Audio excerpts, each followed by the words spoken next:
Num vídeo anterior lancei um desafio, que era, depois de definida por recorrência a sucessão dos números triangulares, se existiria a possibilidade de determinar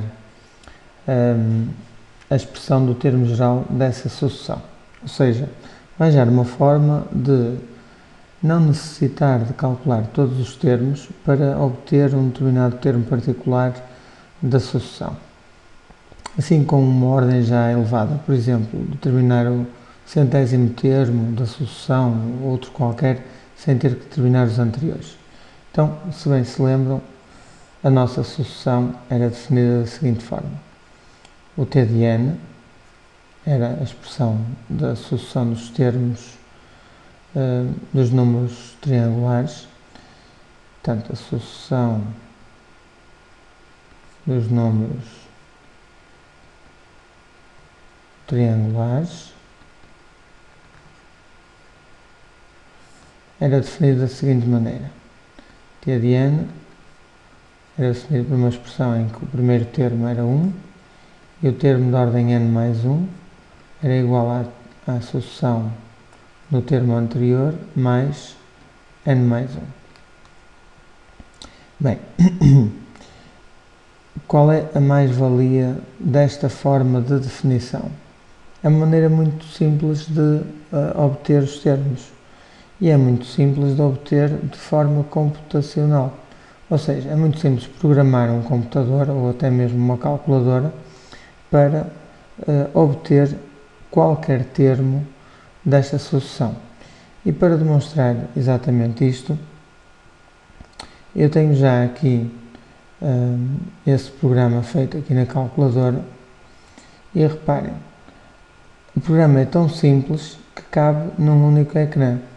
Eu sei que o Programa Nacional do Currículo de Matemática não contempla a situação de aprender a programar uma calculadora, mas eu penso que há certos programas que são tão simples que merecem ser explicados. Neste caso, este programa permite encontrar qualquer termo da sucessão dos números triangulares, quando esta é definida por recorrência. Então o programa consiste no seguinte. Antes de mais, esta forma de escrever em que colocamos uma palavra ou qualquer coisa dentro de aspas e depois com ponto de interrogação é uma forma de colocarmos na máquina uma questão a ser colocada ao utilizador do programa. Ou seja, quando nós executamos o programa, a calculadora pergunta-nos qual é o número triangular que nós queremos conhecer e guarda essa informação na variável n. Depois é iniciada aqui uma variável s que nos vai guardar, ao fim e ao cabo, o valor do número triangular que se vai determinar. Portanto, isto é uma variável de inicialização. Depois entramos aqui num ciclo em que esse ciclo será percorrido tantas vezes quantas o número triangular que é pedido e o que nós fazemos é percorrer todas as linhas do número triangular desde o início até à base do número triangular, somando todos esses elementos. Portanto, este for desde 1 até n, em que o i representa a altura da linha do número triangular em questão, permite-nos ir adicionando ao valor s cada nova linha desse triângulo até obtermos a soma de todas as linhas. E, portanto, quando tivermos essa soma já efetuada, termina este ciclo e obtemos o valor do número triangular. Então, vamos ver como é que isto se processa. Basta sair daqui e executar o programa. Aqui em executar. Portanto, a calculadora está a perguntar qual é o número triangular, nós só temos que dizer qual é a ordem do número que queremos. Não sei se recordam do último vídeo, nós tínhamos que o terceiro termo era 6, depois 10, depois 15. Portanto, o termo de ordem 5, por exemplo, irá dar 15. E efetivamente é o valor que obtivemos. mas nós podemos até conseguir encontrar termos de ordem bastante superior. Temos que voltar a executar o programa.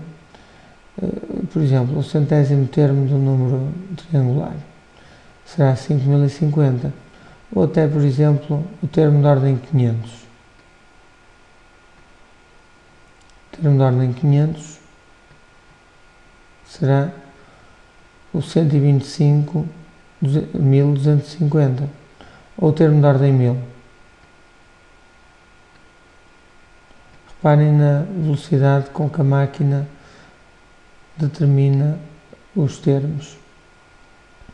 O termo 1000 da sucessão dos números triangulares é curioso, é 500.000 e 500.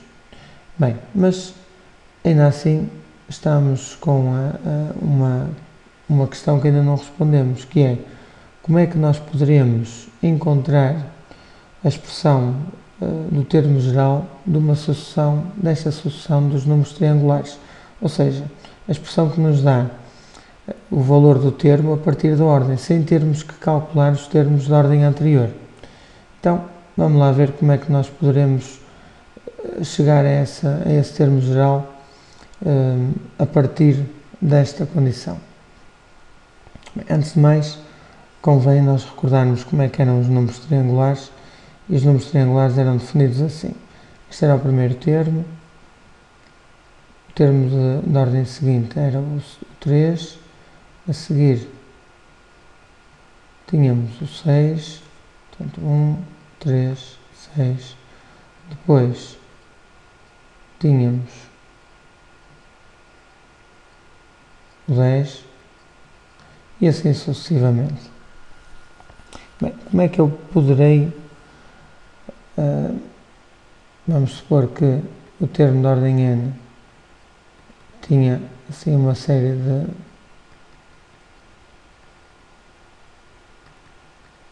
seria mais ou menos isto. Era um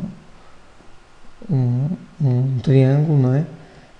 Com ordem n, portanto, o valor, vamos supor que este n refere-se à base, e o valor do termo iria ser a soma de todas estas linhas que estão assim aqui. A questão é, então qual é que será esse t de n? Qual é que será a expressão que me dá o t de n? Este valor aqui seria o t de n. Como é que nós podemos lá chegar?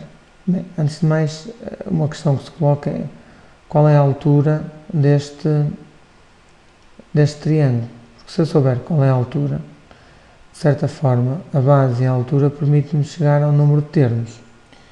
Na realidade, se nós formos a tentar descobrir desta forma, não vamos conseguir. Mas existe um pequeno truque que nos permite resolver esse problema. E o truque é o seguinte: eu posso pegar nesta figura e arranjá-la de uma forma particular, que é assim.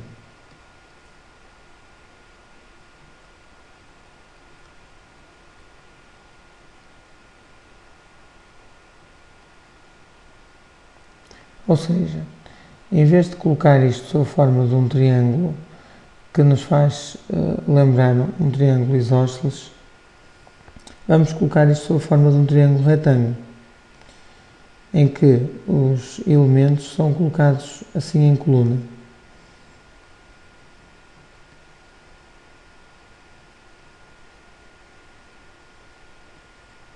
Bem, qual é a vantagem disto que está aqui? Continuamos exatamente com os mesmos elementos, 1, 3, 6, 10 e por aí fora. A questão é que, se eu quiser avaliar quantos elementos é que eu tenho aqui de uma forma mais simples, eu poderia continuar a construir isto da seguinte maneira. Poderia acrescentar aqui, assim. Poderia acrescentar o número de elementos que falta para obtermos um determinado retângulo. Que retângulo seria esse?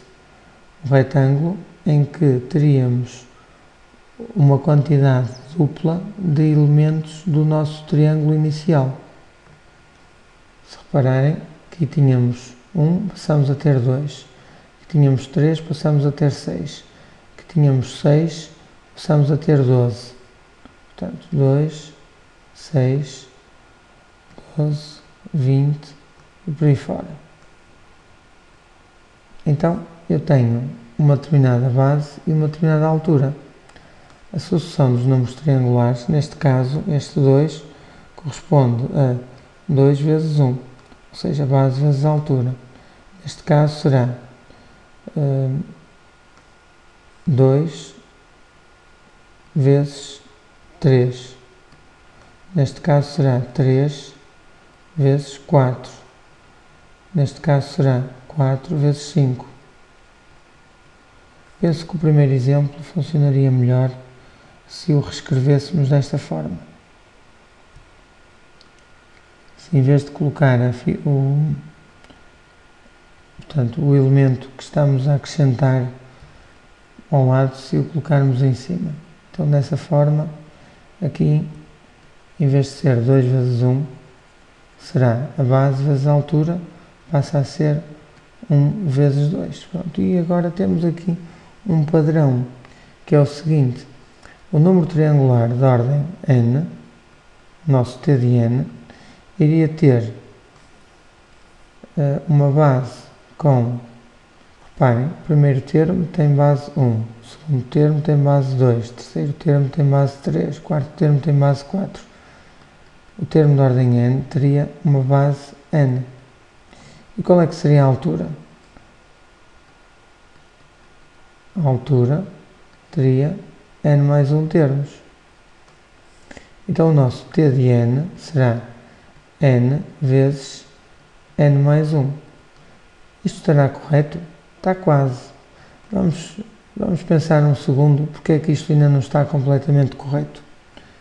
Pausem o vídeo se precisarem de um bocadinho mais do que um segundo. Bem, porque é que isto ainda não está correto? É fácil de verificar que o t de 1 vai dar 2. E o t de 2, por exemplo, vai dar 2 vezes 3, 6. Vai dar os valores que eu tenho aqui indicados. E a sucessão dos números triangulares era esta que está aqui. Era a de cima. Estes valores, obviamente, são metade dos de baixo. Portanto, não é complicado de perceber que isto que está aqui tem que ser dividido por 2. Então, esta expressão que está aqui é a expressão do termo geral dos números triangulares. Temos, então, demonstrada a forma que nos permite passar da expressão que define por recorrência os números triangulares para a sua expressão do termo geral, que nos permite encontrar qualquer termo sem ter que calcular os anteriores. Por exemplo, se eu quisesse calcular o t de 100, neste caso bastava substituir o n por 100. Seria 100 vezes 101 sobre 2. Ou seja, seria 50 vezes 101, que é igual a 5050, conforme obtivemos há bocado na calculadora. Bem, e ficamos por aqui. Até uma próxima.